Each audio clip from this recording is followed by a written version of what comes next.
Tapi adakah akan ada lagi pengeboman malam ini? Ya, akan ada lagi pengeboman malam ini. Ia akan menjadi pengeboman yang lebih besar, lebih kuat. Jangan lupa, kita telah memusnahkan semua artileri anti pesawat mereka. Mereka tidak ada pertahanan anti pesawat, mereka tidak ada apa-apa. Maksud saya, mungkin mereka boleh bernasib baik dengan senjata mudah alih atau sesuatu macam itu. Tapi secara keseluruhan, tahu tak, mereka memang tak ada. Mereka memang tak ada pertahanan langsung. Apa yang wakil itu cakap dalam panggilan telefon dia dengan dia? Mereka sudah selesai, maafkan saya. Mereka sudah habis. Tapi surat kabar, media, enggan untuk menulis tentang perkara ini. Mereka sudah habis. Kita boleh masuk ke sana esok. Kita boleh merekrut askar. Saya tidak mahu tentera di darat. Tapi kalau saya mahu, kita boleh letakkan kumpulan kecil. Trump meletakkan Iran dalam keadaan terdesak apabila mengakui bahawa Amerika Syarikat boleh masuk ke wilayah Iran dengan kumpulan kecil askar, mengambil alih segalanya dan mara ke Pulau Karg, pusat minyak rejim itu. Kenyataan itu menghangatkan berita pada hari Khamis, 11 Jun 2026 kerana ia datang bersama satu lagi ancaman berat. Serangan udara baru terhadap Iran masih pada malam ini lebih besar, lebih intens dan lebih kuat. Trump berkata kepada Fox News bahawa dia tidak mahu tentera Amerika berada di tanah Iran, tetapi dia menjelaskan bahawa jika dia mahu, dia boleh mengarahkan operasi Terhad untuk mengambil alih kawalan di lokasi strategik. Di sinilah mesej itu berubah menjadi lebih besar. Ini bukan sekadar satu lagi tekanan diplomatik dan bukan hanya pertukaran serangan di Timur Tengah. Ini adalah Rumah Putih yang mengatakan bahawa rejim Iran telah melampaui batas dengan menghentikan rundingan, menyerang pasukan Amerika, mencabar sekutu Amerika Syarikat dan cuba menggunakan Selat Hormuz sebagai senjata ekonomi terhadap dunia. Karg terlibat dalam cerita ini kerana ia menumpukan sebahagian besar ekspor minyak Iran dan menyokong mesin kewangan Teheran. Trump bercakap tentang mengambil minyak, menyasarkan radar, tentera laut, tentera udara, pertahanan udara dan keupayaan ofensif. Iran mengancam akan memberi tindak balas yang menyakitkan, tetapi kelihatan terdesak di hadapan tekanan ketenteraan dan ekonomi yang meningkat dengan cepat. Apa sebenarnya yang diumumkan oleh Trump? Kenapa Karg menjadi sasaran utama? Bagaimana tekanan ini boleh memaksa Iran tunduk? Saya akan ceritakan semuanya kepada anda sebentar lagi. Jika anda suka kandungan yang terus terang dan tidak berbelit-belit seperti ini, pertimbangkan untuk melanggan kerana di sini ada video seperti ini setiap hari. Trump menyatakan bahawa Amerika Syarikat akan menyerang Iran dengan kekuatan selepas satu lagi pusingan serangan antara kedua-dua pihak diteluk. Krisis ini semakin memuncak selepas helikopter Apache Amerika dijatuhkan berhampiran Selat Hormuz dan selepas serangan Iran terhadap kedudukan yang berkaitan dengan Amerika Syarikat di rantau itu. Bagi Trump, rejim Teheran dikatakan bermain-main dengan rundingan, melengah-lengahkan perjanjian dan cuba menunjukkan kekuatan dengan peluru berpandu, drone dan tekanan ke atas kapal-kapal. Kenyataan yang paling berat ialah yang meletakkan Pulau Karg di tengah-tengah krisis.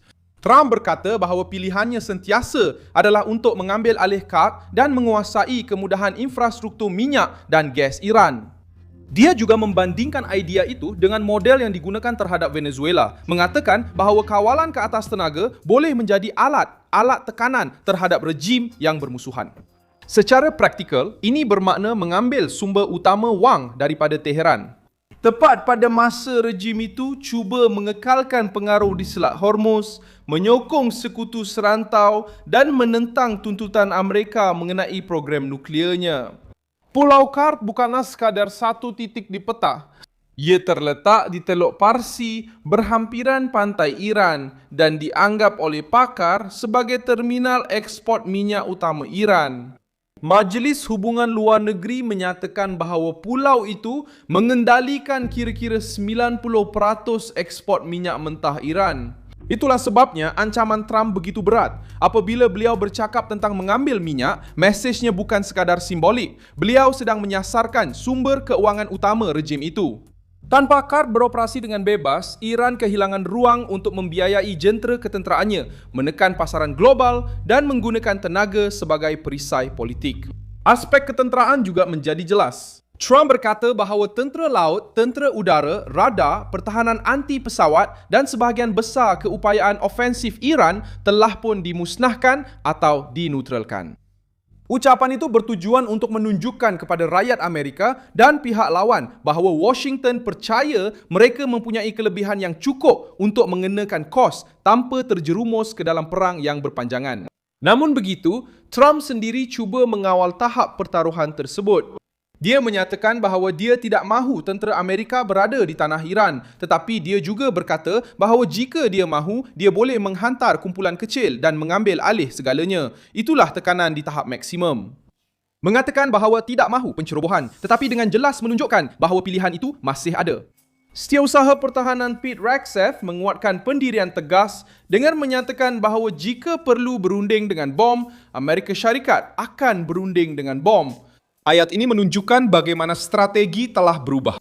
Diplomasi masih wujud, tetapi kini ia disertai dengan pengeboman, sekatan laut dan ancaman langsung terhadap infrastruktur yang menyokong rejim tersebut. Washington mahu perjanjian yang menghalang Iran daripada maju dengan keupayaan nuklear dan mahu tekanan ke atas pelayaran di Hormuz dihentikan. Bagi Trump, setiap serangan Iran hanya menambah jumlah yang perlu dibayar oleh Teheran. Iran bertindak balas dengan cuba menunjukkan ketahanan. Ebrahim Azizi, Ketua Jawatankuasa Keselamatan Negara Parlimen Iran, memberi amaran bahawa Trump akan menerima tindak balas yang lebih kuat dan menyakitkan jika beliau membuat sebarang tindakan yang tidak difikirkan. Pengawal revolusi juga menyatakan telah melepaskan tembakan ke atas sasaran tentera Amerika di pangkalan di Kuwait, Jordan dan Bahrain selain menyasarkan armada kelima di Bahrain. Namun, reaksi Iran itu turut disertai dengan tanda-tanda kesedaran. Rejim itu cuba menjual imej kekuatan, tetapi tekanan ke atas minyak, kapal, akaun yang dibekukan dan infrastruktur menunjukkan bahawa Teheran semakin kehilangan ruang untuk bergerak. Trump juga menyatakan bahawa orang Amerika telah membantu memindahkan lebih daripada 100 juta tong minyak di rantau itu dalam satu operasi rahsia untuk menghalang harga daripada melonjak lebih tinggi. Pasaran tenaga bertindak balas dengan penuh kegelisahan. Harga minyak sudah pun naik hampir $2 pada hari Rabu selepas Trump memberi amaran bahawa beliau akan menyerang Iran habis-habisan jika tiada perjanjian dicapai. Pada hari Khamis ini, harga kekal hampir stabil tetapi pada paras yang tinggi dengan Brent hampir $93 setong dan $90. Ini menunjukkan bahawa pasaran sedang berpecah. India memasuki krisis selepas kematian 3 kelasi India dalam serangan Amerika terhadap kapal berhampiran Oman dalam kempen sekatan terhadap kapal yang berkaitan dengan minyak Iran.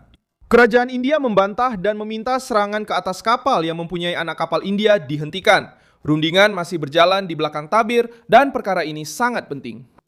Sumber Iran dan pihak berkuasa barat memberitahu Reuters bahawa perbincangan tidak langsung semakin rancak walaupun terdapat serangan. Pusat pertikaian melibatkan berbilion dolar yang dibekukan, penamatan sekatan, pelayaran di Selat Hormuz dan jaminan mengenai program nuklear Iran. Teheran mahu akses segera kepada wang tersebut. Washington mahu melepaskan dana itu secara terkawal dan dikaitkan dengan tujuan kemanusiaan. Donald Trump cuba menggunakan tekanan ketenteraan untuk mendapatkan konsesi yang lebih besar dan bukan sekadar mengulangi perjanjian lemah yang membolehkan rejim itu membeli masa. Perhitungan Donald Trump adalah mudah dan tegas. Iran hanya benar-benar berunding apabila mereka sedar bahawa kos untuk menentang lebih tinggi daripada kos untuk mengalah. Sebab itu ancaman terhadap CAG sangat berat. Mengebom radar dan pertahanan udara akan melemahkan perlindungan ketenteraan. Menyekat kapal memotong hasil pendapatan. Menyasarkan pulau minyak menyerang jantung ekonomi. Dan bercakap tentang kumpulan kecil askar bertujuan untuk menunjukkan bahawa garis merah Amerika, Trump sudah memberi amaran bahawa pengeboman akan menjadi lebih besar dan lebih kuat. Pentagon sudah mengambil pendekatan tekanan secara langsung. Pasaran sudah faham bahawa minyak telah menjadi elemen utama dalam perang dan Tehran tahu bahawa apabila Washington bercakap tentang mengambil alih KAK, mereka bukan hanya bercakap tentang sebuah pulau. Mereka bercakap tentang perbendaharaan rejim itu. Saya Milsona Office Global, seorang internasionalis dan tujuan saya adalah untuk memastikan anda sentiasa mendapat maklumat yang benar setiap hari. Pautan berita ada di dalam deskripsi video. Sila tekan butang suka pada video ini, langgan saluran ini dan di akhir nanti, lihatlah ruangan komen supaya anda lebih terlibat dengan komuniti Milson Alves.